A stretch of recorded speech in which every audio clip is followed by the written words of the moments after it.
Assalamualaikum warahmatullahi wabarakatuh. Madayaw ug maayong adlaw kaninyong tanan. Magandang araw at maligayang Pasko sa inyong lahat. Tuwing Pasko ay binabalot ang ating mga puso ng mga biyaya na hatid sa atin ng kapanganakan ni Jesus. Ngunit paano ba natin mas mapapasaya ang ating selebrasyon sa harap ng samot-saring mga hamon sa ating buhay?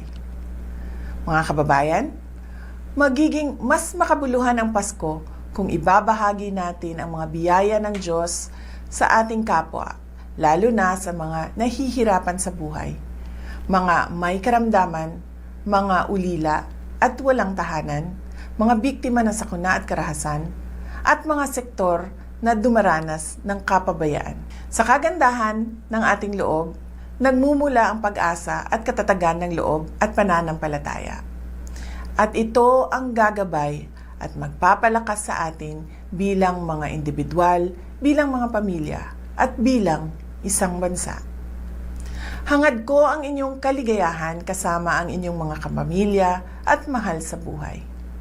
Lagi din nating ipagdasal ang biyaya ng kapayapaan at katatagan ng ating minamahal na bansa. Tandaan po natin na ang pusong nagpapasalamat ay mapagbigay, mapagmahal, mapagpatawad. Mula sa kaibuturan ng aking puso, malipayong Pasko kaninyong tanan.